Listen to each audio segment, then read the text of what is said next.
Hiroshima era considerada uma importante base militar no Japão durante a Segunda Guerra Mundial, apesar de cerca de 85% de sua população ser formada por civis. A cidade, até aquele fatídico 6 de agosto de 1945, não havia sofrido qualquer atentado. Mas os habitantes tinham uma leve noção de segurança e de como deveriam reagir a uma situação como aquela. O problema foi que eles não pensaram que o momento havia chegado. Ao observarem os aviões que estudavam as condições climáticas para o envio da bomba, os japoneses deixaram a curiosidade falar mais alto. E muitos continuaram nas ruas sem qualquer proteção. Quando a Little Boy, aproximadamente a 200 metros da ponte em forma de T, detonou, 70 mil pessoas morreram imediatamente.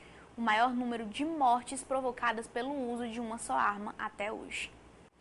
Porém, mesmo após tanta destruição, a tragédia não parou por aí. 3 dias depois, no dia 9, a bomba nomeada Fat Man caiu sobre Nagasaki, o segundo e último ataque utilizando armas nucleares até hoje. Enquanto Takashi conta os minutos, milhares de outras pessoas estão nas ruas a caminho do trabalho ou da escola. O voo solitário do Enola Gay não é motivo de alarme.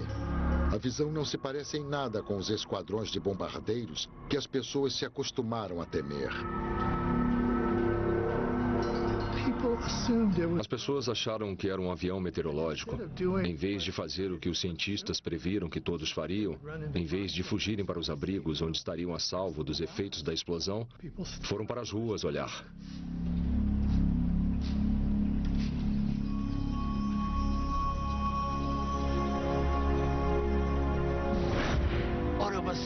De repente, um clarão no céu, um branco absoluto. Eu enxerguei os ossos dos meus dedos como se estivesse vendo um raio-x. Foi muito intenso.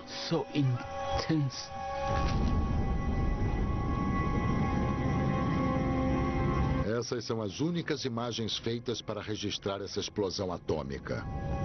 A parca documentação de um evento que mudaria o rumo da história. Em instantes, o cogumelo atômico se ergueu a 16 quilômetros de altura. Ele se alastrou por um raio de 5 quilômetros sobre a cidade e os seus mais de 350 mil habitantes.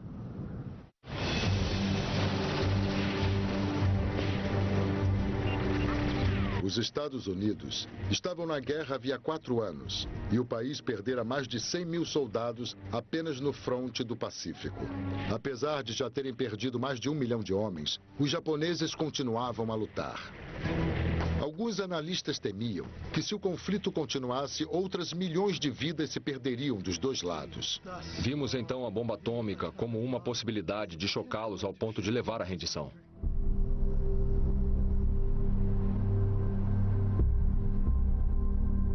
A nova bomba reduz o outrora vivo centro da cidade de Hiroshima a escombros. 70 mil pessoas morreram na hora. E outras 70 mil ficariam feridas. Foi a maior mortandade já provocada por uma única arma. Mas o Japão não desistiu de lutar. 3 dias depois, em 9 de agosto, os Estados Unidos lançam uma segunda bomba atômica. Dessa vez, a cidade foi Nagasaki. Mais 40 mil pessoas morreram. O Japão apresenta a sua rendição formal 3 semanas mais tarde.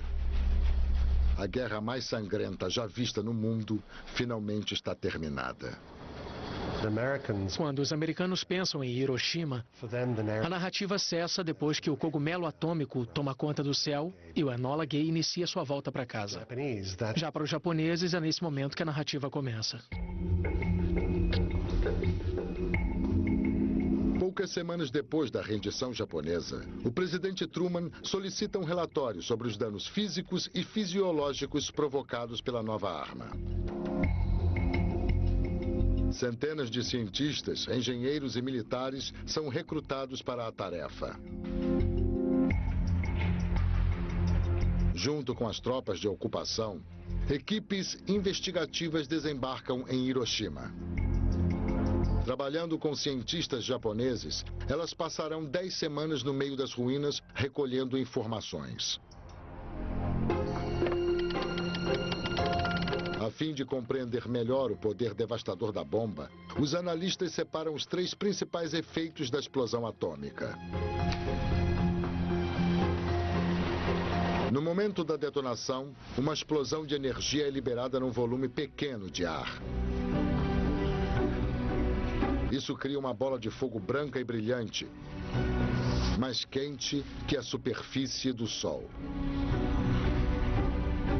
Os raios gama e os nêutrons liberados pela decomposição do urânio são lançados sob a forma de radiação mortal e invisível. Quando a bola de fogo para de se expandir, uma parede de energia chamada onda de propulsão é lançada a mais de 1.100 km por hora.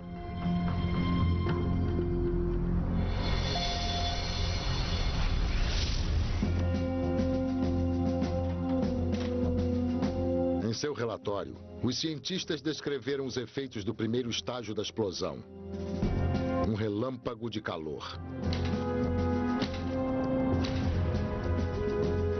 O clarão da explosão emitiu um calor radioativo que se espalhou na velocidade da luz. Ele gerou temperaturas de até 4.000 graus Celsius, o dobro do ponto de fusão do aço.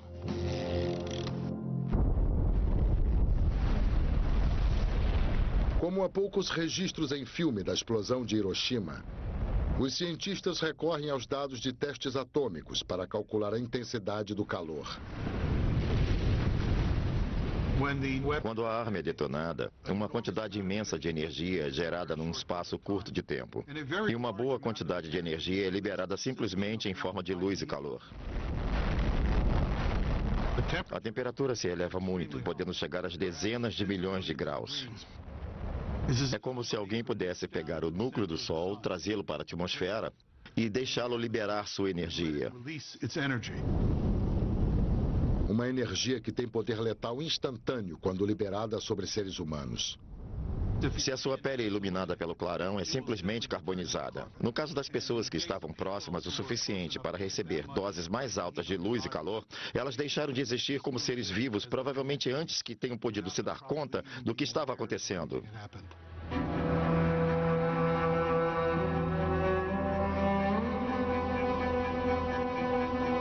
É impossível saber a quantidade exata de cidadãos que foram transformados em pilhas de matéria carbonizada nesses primeiros segundos da explosão. O exército americano começa a mapear as baixas.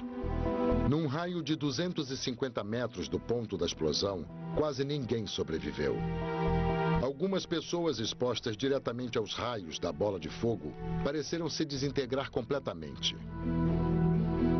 O que restou delas passou a ser chamado de sombra atômica. Essas marcas de pessoas e objetos desaparecidos estão por toda a cidade.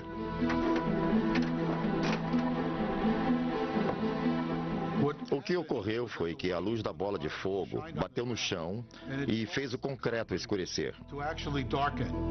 A luz foi interceptada por essa grade aqui. Então vemos uma faixa mais clara que não foi exposta aos raios fortes de luz.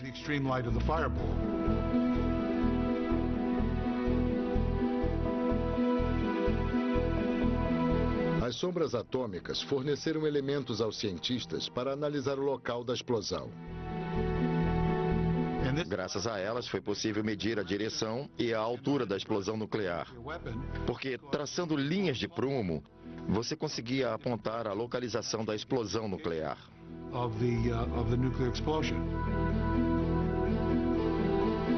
A partir desses cálculos, os cientistas constataram que o Enola Gay chegou muito perto de atingir o alvo exato. A explosão aconteceu a menos de 170 metros, ou a extensão de 2 campos de futebol americano da ponte em forma de T. Mais da metade daqueles que foram mortos num raio de 800 metros da explosão morreram em decorrência de queimaduras graves. Os que conseguiram sobreviver a essa distância mal se mantêm vivos. Esse homem tem o mesmo tipo de queimadura que atingiu Shigeko Sasamori. O clarão deixou queimaduras em mais de 2/3 do corpo dela. A menina que havia saído de casa pela manhã está irreconhecível aos olhos da própria mãe quando é encontrada 5 dias depois do ataque. Ela ouviu minha voz. Mas a pessoa que estava ali não se parecia comigo. Os cabelos e o rosto tinham virado uma grande bola preta, toda redonda. Mas onde está o nariz? Onde estão os olhos? Não dava para ver. Ela deve ter sido devastada pelo clarão de luz. Deve ter sofrido queimaduras graves na pele. As roupas devem ter ficado em chamas.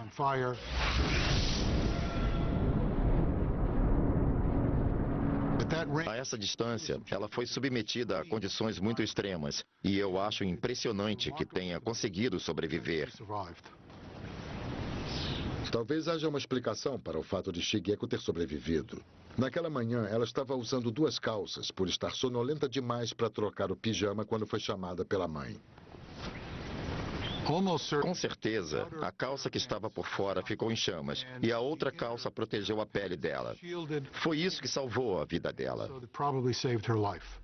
Vamos a mais um pequeno intervalo comercial, mas no próximo bloco você verá que a população de Hiroshima precisou lidar com outro grande problema.